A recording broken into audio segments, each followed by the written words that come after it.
There's something about the way certain women react, the way they cling to childish ideas, the way they expect the world to solve their problems. At first it seems harmless, a quirk, a phase, something they'll grow out of. But then you realize it isn't.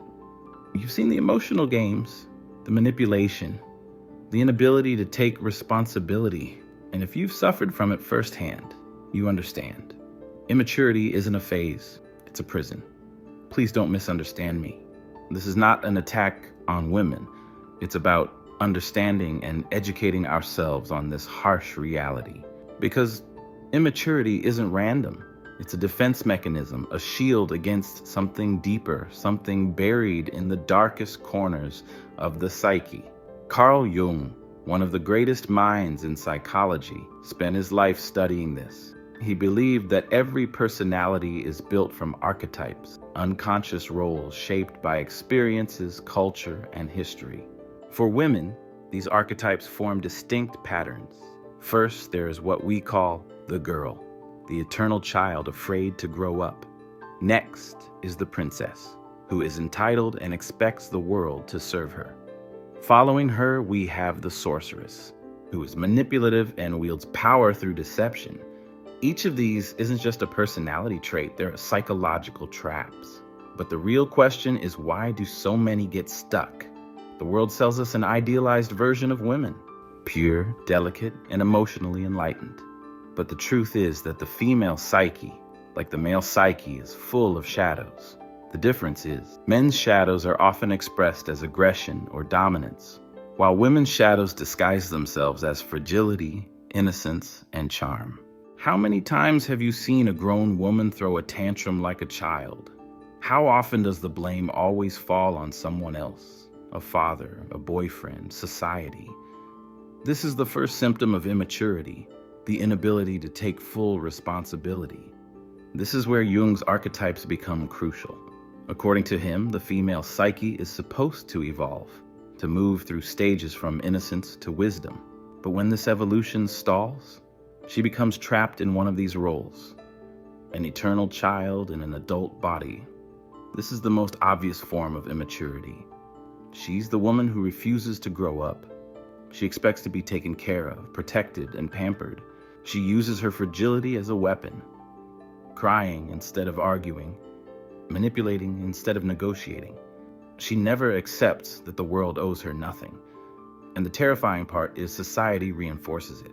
She's told it's okay to be delicate. Someone will come save you. You're absolutely perfect the way you are. But what happens when reality hits? She panics. She doesn't know how to function when no one comes to save her. But the immaturity takes a darker turn with this next woman, the princess.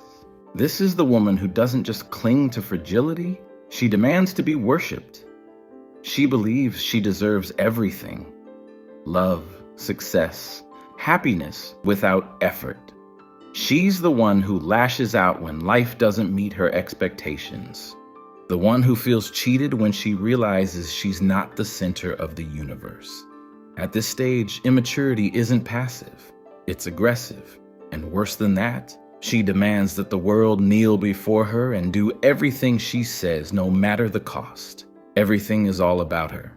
But there's one level worse, the sorceress. At this stage, immaturity isn't just a shield, it's a weapon. She has learned to play with people's minds. She seduces, manipulates, and creates chaos, not for love, but for control. She doesn't face her insecurities. She hides behind them, using others as pawns in her game. This is the most dangerous form of immaturity, because now it's no longer a defense mechanism. It's a strategy. And let me tell you from firsthand experience, this is by far the most dangerous woman because she is an expert at what she does. A master manipulator that 97% of people cannot see. And what's worse is her heart is ice cold. When a woman gets to this stage, every relationship she has is artificial, and every relationship takes a piece of her love away until there's nothing left. But here's the most disturbing part. This isn't just an individual problem. It's systemic. For centuries, society infantilized women. It taught them that vulnerability is power, hysteria is acceptable, and drama is normal. But it's a trap, because when a woman clings to immaturity, she condemns herself to dependence. She will always need someone to save her. And here's where it gets brutal. What happens when a woman breaks free? Society punishes her. She's called cold, harsh, and unfeminine. Why? Because a woman who doesn't need saving is a woman who can't be controlled. At the core, there are only two paths: stay asleep and keep playing the role society gives us, or wake up, but waking up is painful. It means letting go of the girl who felt special, killing the princess who expected to be saved, and abandoning the sorceress who thrives on deception, which leaves her standing naked before reality. No masks, no games, and no excuses. And that is terrifying, because there's no worse feeling than realizing the world is not here to cater to you. Maturity is not a reward, it's a burden. It means knowing no one else is to blame. No one else owes you anything, and every choice is yours alone. And most aren't ready for that responsibility, because when you wake up to reality, there's no turning back. Immaturity is comfortable. It allows you to stay in a world of excuses, where nothing is ever really your fault. You can always point the finger at something external and say things like, if my parents had raised me differently, I'd be successful. Or, if men weren't intimidated by strong women, I'd be in a happy relationship.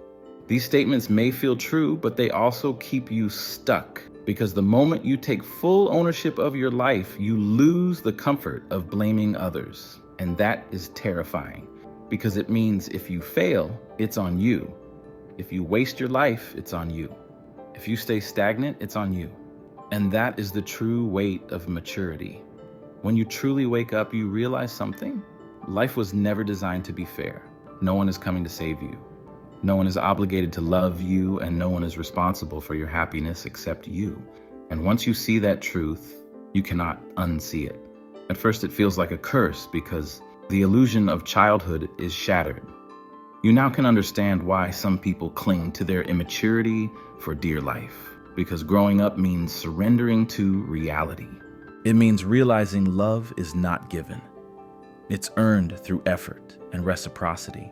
Success is not handed to you. It comes from sacrifice, discipline, and persistence. Happiness is not automatic. It is something you build through choices, habits, and mindset. Maturity strips away the romanticism of life and forces you to see things for what they really are. It's easier to blame, complain, and wait for the world to change than to change yourself. This is why people cling to the past. It's why they stay in toxic relationships. It's why they refuse to take risks, start over, or hold themselves accountable. Because doing those things means stepping into the unknown, and the unknown is frightening.